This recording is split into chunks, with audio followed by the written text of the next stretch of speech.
Hello, and welcome to the Future Christian Podcast, your source for insights and ideas into what it means to live as a follower of Jesus in the 21st century.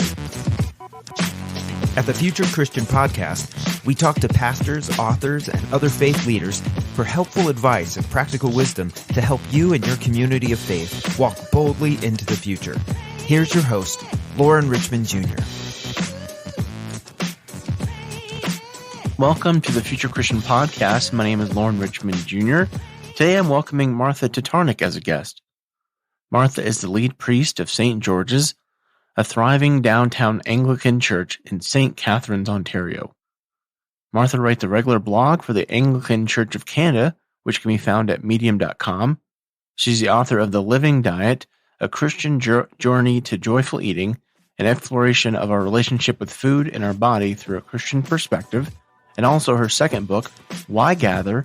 The Hope and Promise of the Church, which we'll be talking about today. You can find out more about her at marthatatarnic.ca. All right, welcome to the show, Martha Tatarnic. Thanks so much for being here. What else would you like our listeners to know about you? Well, thanks so much for having me, Lauren.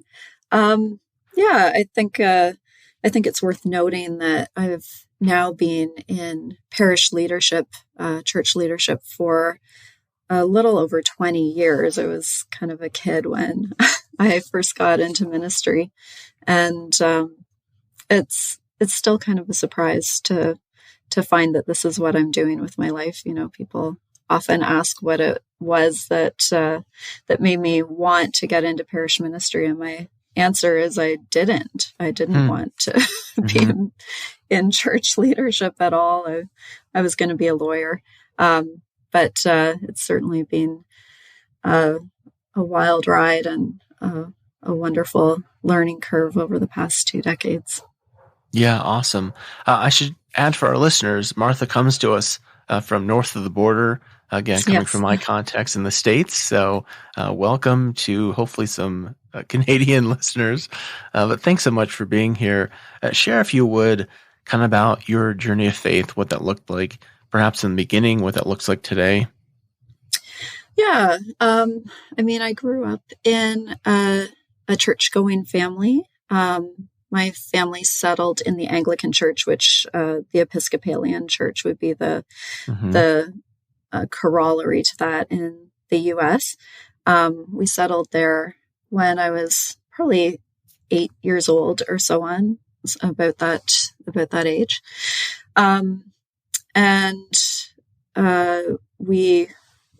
It just seemed to be a home for my family in terms of intellectual freedom and the sacramentality, the symbolism, the ritual that sort of connected with our artsy-fartsy souls. And I was around the age of 15 when I'd been going to church my whole life. I'd always been interested in questions of faith. I had always felt like God was a real and guiding presence in my life. I was always intrigued by Jesus. But it was around the time of that I was 15 that I started to really feel connected to the worship life of the church, and really invested in reading the scriptures as well. And it was those components that suddenly made the life of the church feel like it was essential to me, rather than just something that I did to make my mom happy. And also the other piece that connected in with that coming together of those pieces was that realization that I thought I was being called actually to be a church leader, to be a priest. So I studied music in undergrad, but with the intention of going to seminary. I was ordained when I was 25, and I've been leading various churches of various sizes and contexts for the past 20 years. Yeah. Well, congratulations. 20 years in ministry is no small feat. No, yeah, that's true. What are some spiritual practices that you've developed, found meaningful, might recommend to others? Well, I mean, I could give a long list here, but I'll just talk about something that is meaningful to me right at this very moment, which is to be part of the daily office in the life of our church. So we have a new associate here at the church who has just started opening up the doors of the church building weekday mornings and gathering people to pray the morning office, the kind of set prayers of the wider church.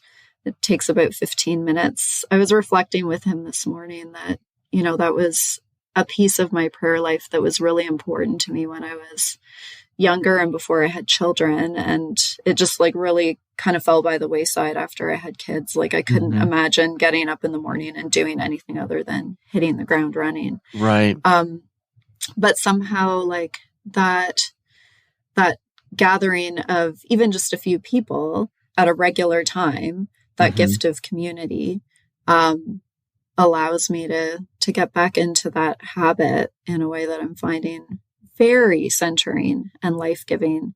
But it doesn't feel like something I'm capable of doing on my own right now. So it's sort of another way in which I'm feeling really grateful for the communal aspect of our faith. Yeah. Well, that's great. Thanks for sharing that. I want to ask you, if I can, just right off the top, we're going to talk about her book, Why Gather? The Hope and Promise of the Church. Recommend the book, but I kind of want to ask you right off the top. You just mentioned 20 years in ministry. I'm reading another book. There's so much conversation right now about clergy quiet quitting, and obviously the clergy burnout with COVID and so much political strife in the United States. I don't know if you're willing to share kind of what's kept you kind of grounded, kept you sane in the midst of just reading your book. It sounds like you've been through some struggles. What's kept you in it? Yeah,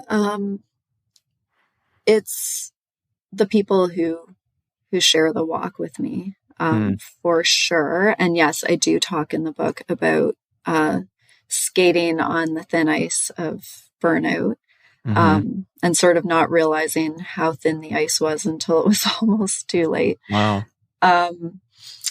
So, I've definitely had my moments of frustration and exhaustion with ministry. At the same time, I count myself incredibly fortunate because most of my ministry time actually has been happy. I have had a very happy 20 years by and large. And I think that the number one reason for that is I have been so blessed with always working as part of a team. I've never had to be a lone wolf in ministry. Yeah. Even in smaller parishes where I've served, there has very much been a sense of there's this ministry team at the heart of what the church is doing, and I'm not just trying to figure this all out by myself. So that has been kind of the number one thing. And I think it's something that we really have to be very conscientious of as we sort of look at what restructuring needs to be in this next chapter of the church, how we can set people up for the success of not having to be a jack of all trades in ministry. Yeah. I was thinking about that just recently here, that how much,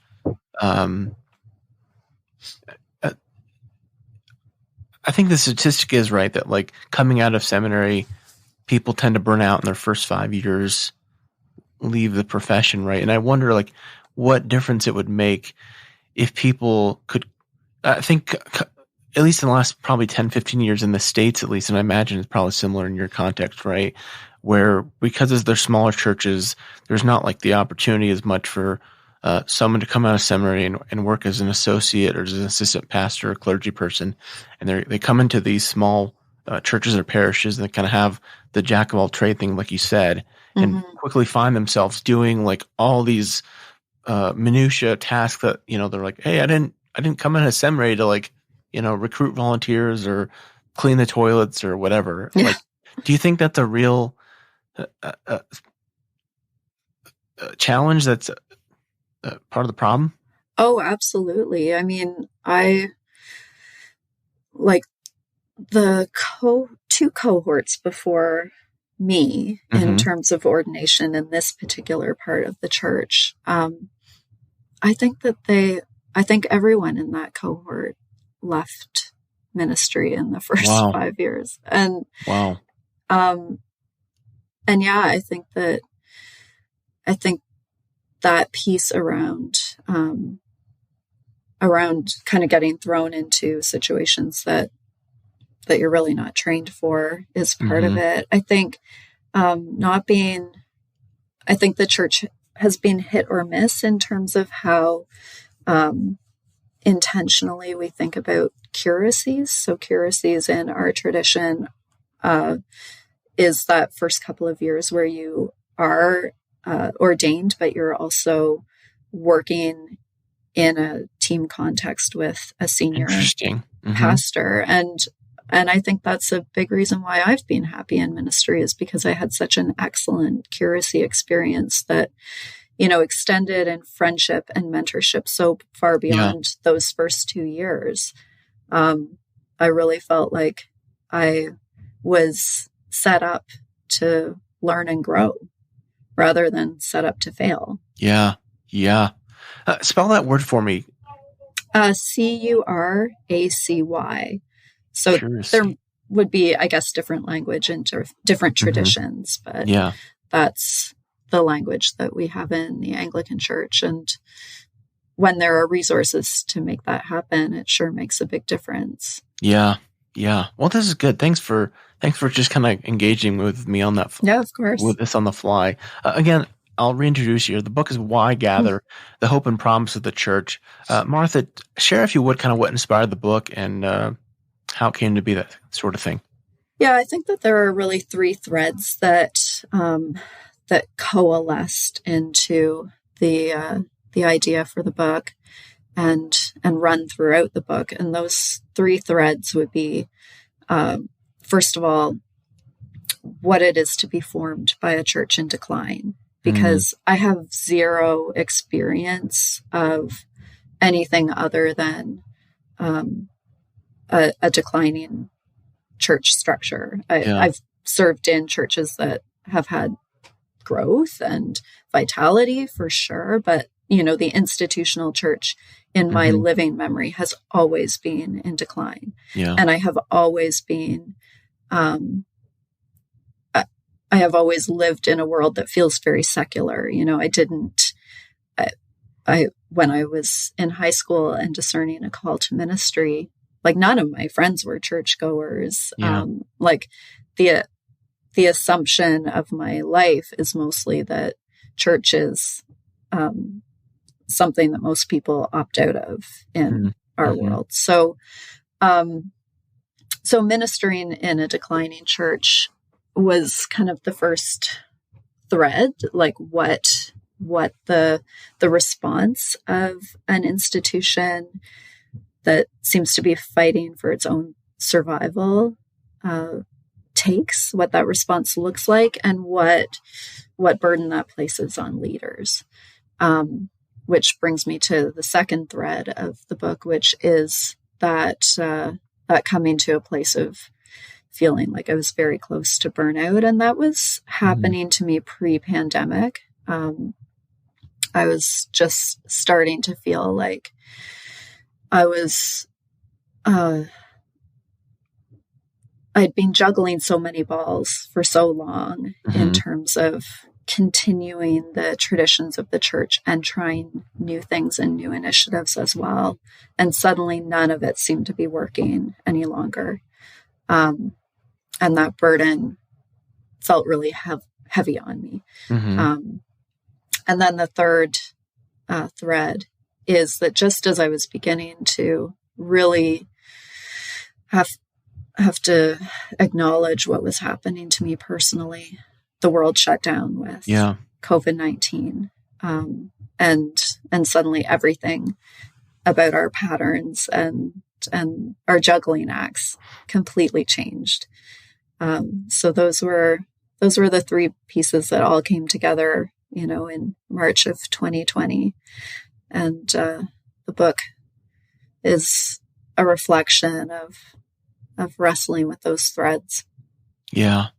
Now, one of the themes, at least as I understood it, that really carried throughout the book is this metaphor of ultrarealism as your experience in running. So, we talked a little bit about our appreciation for running before we started recording.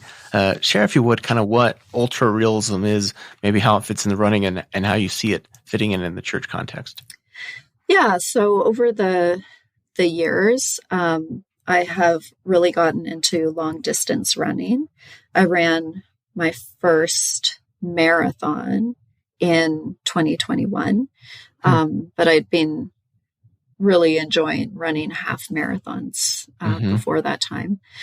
I'm not a natural athlete, so it's pretty funny to find myself not only as a runner, but a long distance runner and an enthusiastic long distance runner. These are things I never really saw for myself. The term ultrarealism I came across as I was training for that first marathon.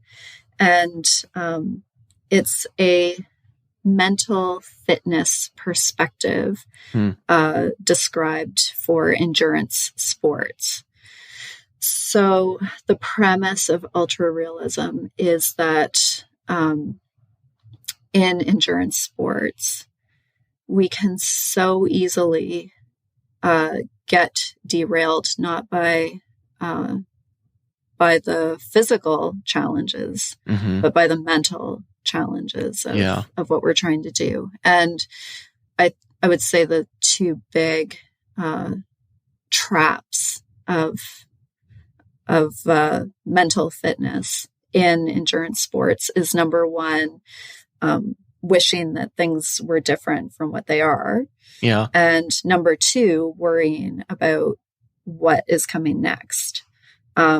So, when you start out on a long run, it's really easy to feel discouraged by the wind or the rain or the temperature or,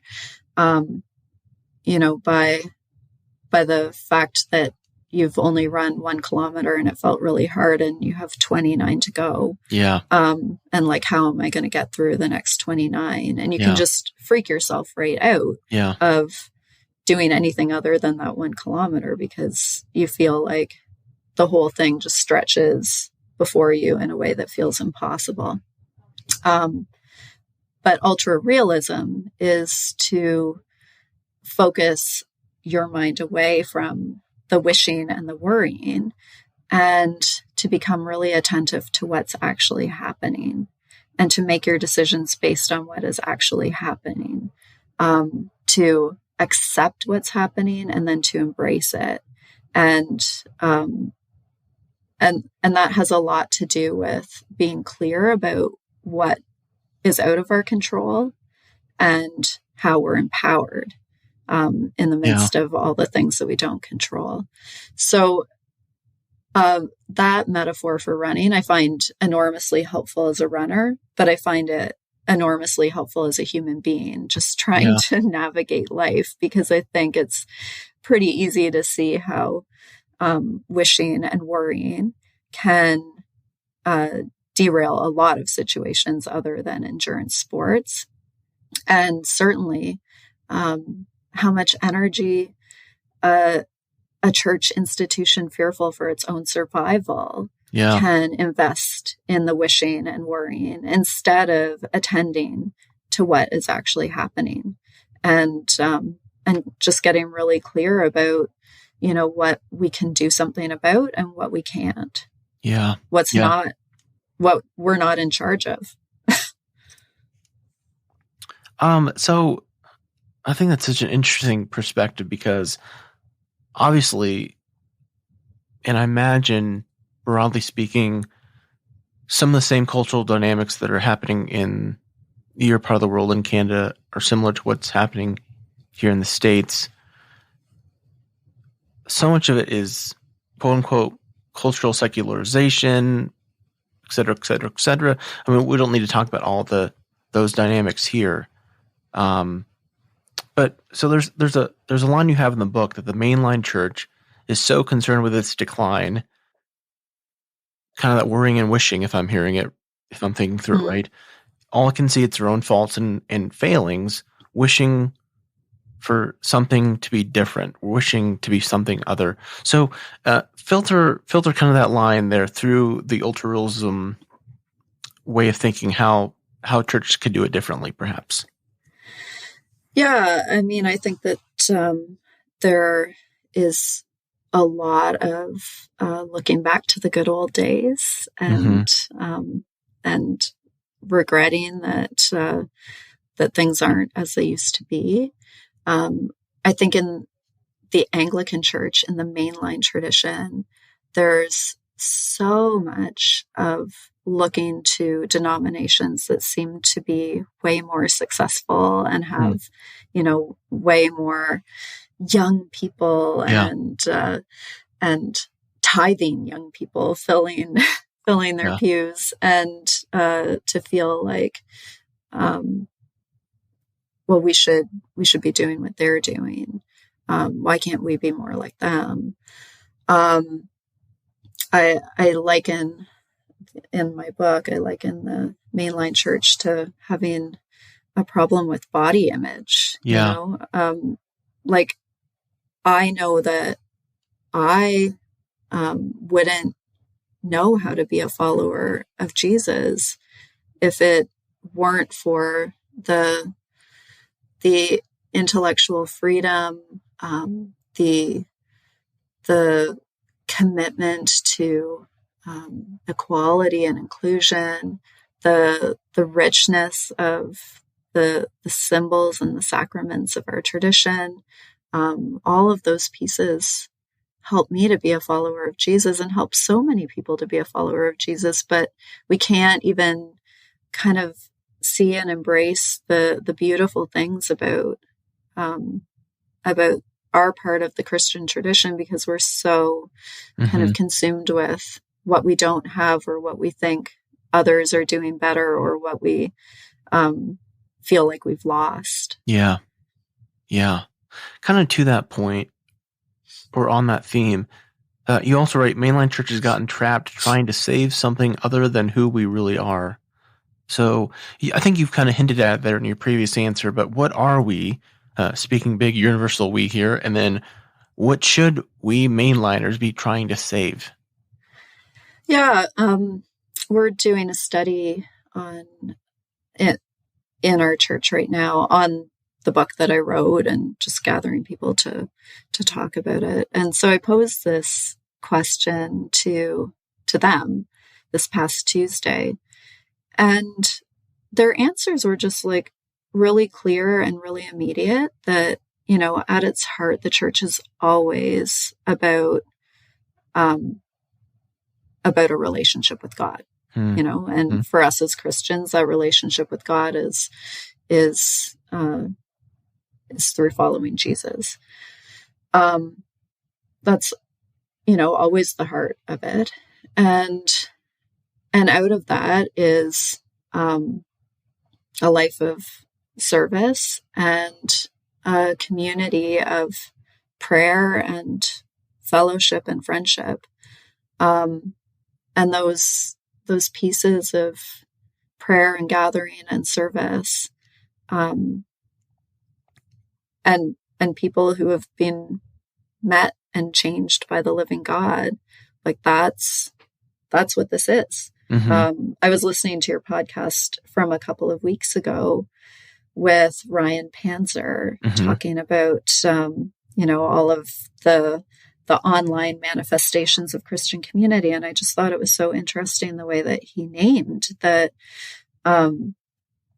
there's more that's the same about this like new chapter of the church than different. Like it's the core doesn't change, even if kind of the ways in which we support and embrace and live out that core adapt and change. I think, again, for the mainline church, we put a lot of emphasis and worry into saving the institution. Right.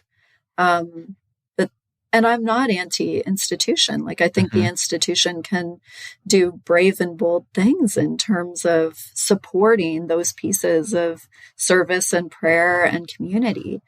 But we can't get confused about which is which. Like, we're not, like, the thing itself isn't the institution. The institution needs to adapt and be structured in a way to support that relationship and how it gets lived out in service and community. Yeah, I think the thing itself is not the institution. Perhaps some leaders might need to hear that sometimes, but that's another conversation. I mean, I need to hear it too. Like, sure, I'm somebody who makes my living through the institutional church. Right. So I say that as much for myself as for anybody. I'm not on any high horse here. Yeah. So one of the things that really resonated with me about this metaphor of ultrarealism and the church, as someone who's worked in mainline context for several years at least, is, I think, from my perspective at least, there can be this kind of like, I don't know, kind of like this false, almost magical thinking of like, oh, if we just talk about abundance and generosity enough, like we can like gloss over the fact that like our budgets are like massively in the red. We're bleeding people, buildings are falling apart. But you say that ultrarealism isn't about giving up, either. It's about starting with a truth that can be transformational. So how can the truth be transformational in a good way? Well, I think for me, what I find most empowering and freeing is in being really clear about what I'm not in charge of. And like what I'm not in charge of is God at work in people's lives. Like, that is happening. God is like, God's on it. Like, God is at work in the lives of my parishioners. God is at work in the life of my community. God is at work in the life of the world. I don't need to make that happen. I don't need to program it into happening. I don't need to, I don't need to make God show up. What I can do, and, I talk about my life as a priest is fundamentally my job description is to lift up, to lift up the voices and the perspectives and the stories, the offerings that help us to more clearly see what's already happening. Again, like, I'm somebody, I'm not on any high horse. I can feel like the weight of the world rests on my shoulders as a parish priest. I can easily get confused into thinking that I'm sort of in charge of making everything happen. But coming back to that like ultra real perspective of here are all of the things that I can't do anything about, and B, I'm not in charge of. Yeah. Just helps to really clarify then what I do, because when you're clear about what you're not in charge of and what you can't control, then you can make some pretty fruitful choices about, what you are going to do and what you can do. Mm-hmm. So if I can ask, like, I'm thinking about this again as, and I don't do many long runs these days, but I can certainly remember back when I was training for a marathon, you go out and, like, for, again, American context, first mile or two, you're just like, oh, this is awful. Yeah. And I'm like, oh boy, I got another 16 to go here, 15 to go. So for me, it was just like thinking back then, it's just like, you know what? I'm just going to keep putting one foot in front of the other here. I'm feeling awful, but I'm just going to keep putting one foot in front of the other. Then, before I knew it, I was done, type thing. Yeah. Like, what are some things, like, give me some real practical things, example here, like, that looks like in a church context for a clergy person. Yeah.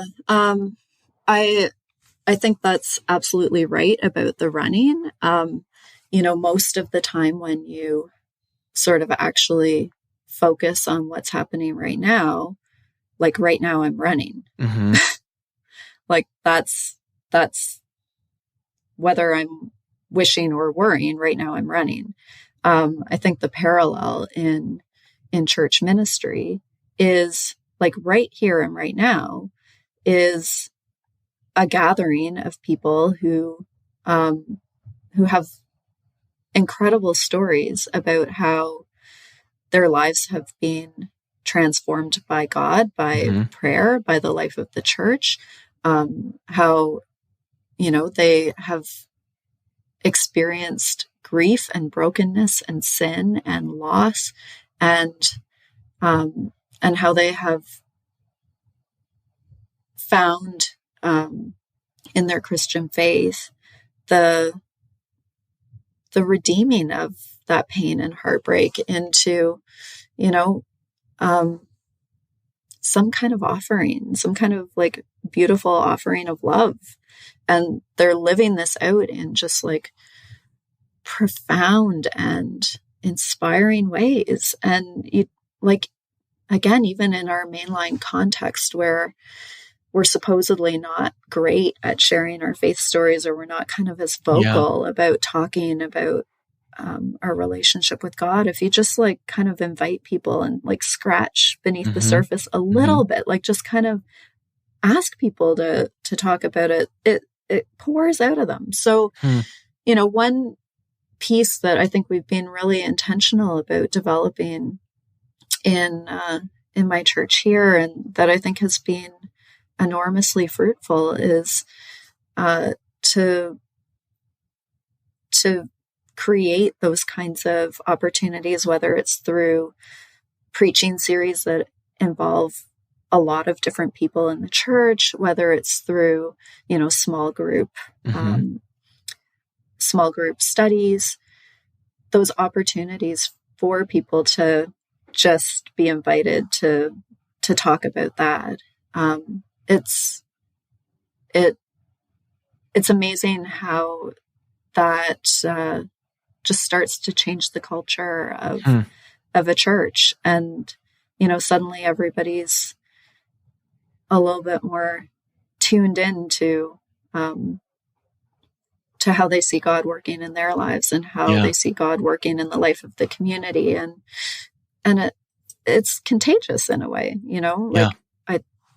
because the truth is that, like, God isn't just at work in the lives of the people in our church. God is at work in the lives of everybody in the world. And I think in so many ways, there's almost an unarticulated desire to put some language to that, to those, like, uncommon experiences of miracle and prayer and redemption and, all of those pieces.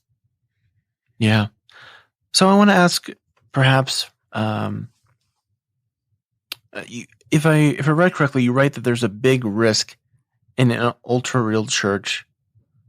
Talk about what that risk can be. So, at a clergy conference a couple of months ago, a group of us were talking over drinks in the evening, and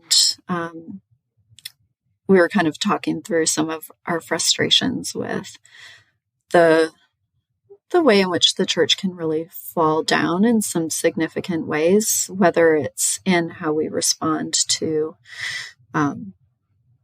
the decolonization, the need to address racism, whether it's responding to sexual misconduct in the church or misogyny in the church. And somebody in our little group of, people in this casual conversation kind of said, well, should we really expect any differently? We are just people after all. Are we maybe being too hard on the church in our criticism? And I think that's a temptation at any time, not just in terms of ultra-realism. The temptation is to say, well, we're just human after all. Oh, we're just of course we're flawed. Oh, of course the church is full of people. And, my book doesn't put any rose-colored lenses on the life of the church. Right. It makes it very clear that we're full of flaws and mistakes and ways in which we get it wrong. And yes, the church is full of frustrating, misguided people, including ourselves, who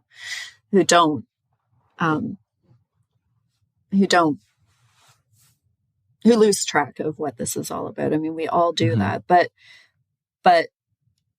to accept and embrace that is not to say that we don't also continue to pursue change. That's not good enough. It's not good enough just to say, oh, well, we're just human. Oh, well, we're just flawed. No, we're also people who are, we've been given a glimpse of a vision of the kingdom of God, and we've been tasked with, how the kingdom of God can better be perceived and revealed right here on earth. We do pursue the ways of justice. We do demand change. We do think that how things are, business as usual, isn't the answer. So yeah, I think in getting real about the flaws, I don't want to suggest that we don't also dream big and hope and work for more. Yeah, I like that. I want to ask you one more question here before we take a break, and I have to leave a few on the chopping table here for sake of time. And this one just came to me. In your book, if I remember, you have a chapter or something where you talk about pushing through pain that, I think if I remember right, caused an injury or was the result or was coming from an injury. And again, I think about this, again, in my experiences in running, sometimes things just hurt, but sometimes you're also injured. Share, if you can, for, again, thinking about this for a clergy person. I think there's sometimes, if I can speak for universally here, I think sometimes clergy get hurt from church contexts or people in the church, but there's sometimes, and we can work through that, and then sometimes we're really, really deeply injured by people in the church, the institution, etc. What thoughts do you have about kind of discerning what is what and working and dealing with such? Yeah, I thank you for asking, because I thought that was a really important piece to include in the book. And yeah, the story in the book, the metaphor is that, I ran for 28 kilometers on an injured hip, thinking that, like, no pain, no gain. Right. Like, if you're training for a new distance, of course it's going to hurt. Yeah. And so I just ran through the pain thinking that, well, this is what it is. And then I couldn't run for months because I tore something in my hip by doing that. I think that it's all too easy to adopt a sort of martyr complex in parish leadership, and to think that sacrifice and pain are part of the job, and they certainly are. I mean, sacrifice is part of being a Christian. Mm-hmm. But as you say, like, there's a fine line between that sacrificial offering of our lives that is in fact life-giving and what God is calling us to do, and becoming really injured in trying to do and take on more than we should, or not listening to our bodies, not attending to our own health in the midst of trying to lead and care for people. And, I think that for me, and this, comes up throughout the book, I have needed the voice and the care and the concern and the wisdom of others time and time again to pull me back to that balance of where the sacrifice is in fact a faithful and true response, and where it needs to be measured with some self-care. Mm-hmm. Yeah. Well, and with a willingness to kind of name our own vulnerability and our own inability to kind of do everything alone. And that's why I try to be as honest as possible about my own struggles with burnout and with not being well in ministry, because, I think sometimes we really need to be able to say, I'm not okay. Yeah. I need help. Yeah. Well, I really appreciate your thoughts and sharing about the book. Again, it is Why Gather, the hope and promise of the book. I imagine available wherever most books are sold, yes? Yes. Yeah, for sure. All right, well, let's take a break. We'll come back here with some closing questions. All right, we're back with Martha Tatarnic. And again, thank you so much for your time and for the conversation. These closing questions, I always tell folks you can take these as seriously or not as you'd like to. If you're Pope for a day, what might that day look like for you? Well, I think I would be really focused on raising up the voices of women in leadership in the church. I think I would just go pedal to the metal on that for the day. I'm not somebody who thinks that, the church is automatically going to be more compassionate and caring and nurturing and maternal just by having women in leadership. But you're missing out on half of a whole world of leaders and voices. And, the harvest is great, but the laborers are few. So let's make sure we're not missing out on half of the laborers. Yeah. Yeah. A theologian or historical Christian figure you'd want to meet or bring back to life. Well, this might sound a little out there, but I would say Anne Boleyn. Oh. In the Anglican Church, we're a product of the Reformation in England, which is sort of famously attached to King Henry VIII's desire for a divorce so that he could marry Anne Boleyn. But she's a fascinating figure in and of herself in terms of her own commitment to some of the principles of Reformation, especially around having the Bible published in English and encouraging Bible study amongst people in the court. I think she's pretty underrated in terms of a theological force to be reckoned with in terms of the Reformation coming to England. So I'd love to pick her brains and see what all got missed from the history books there. That's good. That's a good one. I've not heard that one before. What do you think history will remember from our current time and place?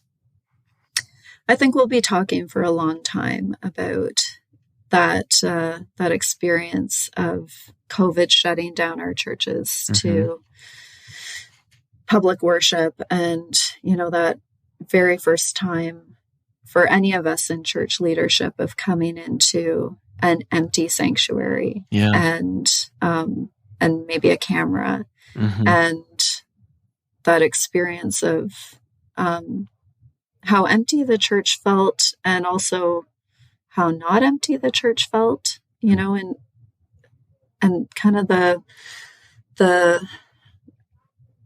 essentials that were revealed in what the communion of saints and the great cloud of witnesses actually is, even when we're not physically together. Yeah. Yeah. What are your hopes for the future of Christianity? I hope that that we will not shy away from our legitimate offering as a response to some of the greatest crises of our day. And, I talk about that in the book as well. Like, I think so much of the world's problems right now, whether it's climate change or racism or, whatever it is that we're talking about, is about people becoming disconnected from the reality of how biologically, spiritually, mentally, emotionally, we actually are to one another, how connected we are to one another. And whatever form our gatherings take, I think that the gathering of the community of faith bears witness to who we really are, to a world that's forgotten, that we're who we really are as relationships, not individuals. Well, I really appreciate the time and the conversation. Share where people can connect with you online. All right. Well, I do have a website, marthatatarnic.ca. I'm on Instagram and Facebook. I think I'm the only Martha Tatarnic in the world, or certainly on any social media platform I found. So as long as you get the spelling of my last name right, you can find me pretty easily on Facebook and Instagram. I write a blog for the Anglican Church of Canada. You can find that on medium.com. And again, by looking up my name. Awesome. Well, again, thank you so much. I always leave folks with a word of peace. May God's peace be with you. Thank you, Lauren, and also with you. Thanks for joining us on the Future Christian Podcast. To learn more about Lauren or the podcast, visit future-christian.com. One more thing before you go. Do us a favor and subscribe to the podcast. And if you're feeling especially generous, leave a review. It really helps us get the word out to more people about the podcast. The Future Christian Podcast is a production of Torn Curtain Arts and Resonate Media. Our episodes were mixed by Danny Burton, and the production support is provided by Paul Romig-Levitt. Thanks, and go in peace.